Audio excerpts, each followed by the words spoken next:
রামাদানের প্রথম দিনে পূর্ব লন্ডনের এক স্কুলে দিনের শুরুটা অন্য দিনের মতোই ব্যস্ত ছিল। তবে একটি বিশেষ পার্থক্য ছিল, স্কুলের অনেক শিক্ষার্থী রোজা রেখেছে, তবুও খেলাধুলা থেমে নেই। বরং তারা শিখেছে কিভাবে রোজা রেখে নিজেদের দৈনন্দিন কাজ ও খেলাধুলার সঙ্গে মানিয়ে নিতে হয়। So I'm currently fasting today. I find it helpful to reserve my energy a bit. So when I do have free time, I'll just take it to myself to just try and gain back that energy. Just do resting rather than eating food. In the morning, I drink more water because I know I'm gonna get thirsty during volleyball and school. And after volleyball, I usually go straight home. As soon as I go straight home so that I can help my parents prepare iftar, which is what we do to break our fast. বিশেষজ্ঞদের মতে রোজার সময় শক্তি ধরে রাখতে হলে যেসব সময়ে খাওয়া যায় তখন পুষ্টিকর খাবার খাওয়া এবং পর্যাপ্ত পানি পান করা জরুরি। প্রক্রিয়াজাত খাবার ও অতিরিক্ত চিনিযুক্ত পানীয় এড়িয়ে চলাই ভালো, কারণ এগুলো দীর্ঘ সময় শক্তি ধরে রাখতে পারে না।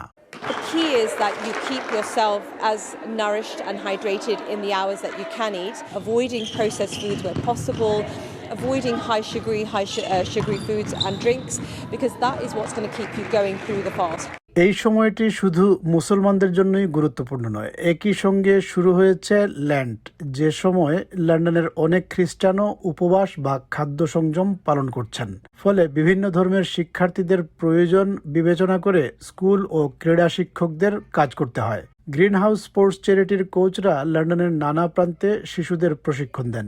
তারা প্রথমেই জিজ্ঞেস করেন কে রোজা রাখছে আর কে রাখছে না, কারণ সবাই একইভাবে অংশ নেয় না। যারা রোজা রাখছে তাদের জন্য অনুশীলন কিছুটা হালকা রাখা হয়। কোচদের মতে খেলাধুলা শুধু শারীরিক নয়, মানসিক স্বাস্থ্যের জন্য খুব উপকারী। তাই তারা অভিভাবকদের আশ্বস্ত করছেন রোজার মধ্যেও খেলাধুলায় অংশ নেওয়া নিরাপদ এবং উপকারী হতে পারে যদি সঠিকভাবে মানিয়ে নেওয়া যায়। First of all, I ask them if they're fasting, because not all of them might be fasting at the same time.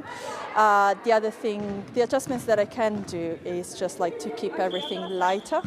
Most of the time I have to reassure parents that actually taking part into sports is something that helps a lot in terms of especially on their mental health. রোজা এই স্কুলের শিক্ষার্থীদের থামিয়ে দেয়নি, বরং শৃঙ্খলা, সচেতনতা আর পারস্পরিক বোঝাপড়ার মাধ্যমে তারা পড়াশোনা ও খেলাধুলা দুটোই চালিয়ে যাচ্ছে। তাদের মুখে ক্লান্তি থাকলেও আছে তৃপ্তি, কারণ তারা প্রমাণ করেছে ধর্মীয় বিশ্বাস ও দৈনন্দিন জীবন একসাথে চলতে পারে যদি থাকে সঠিক প্রস্তুতি ও সমর্থন।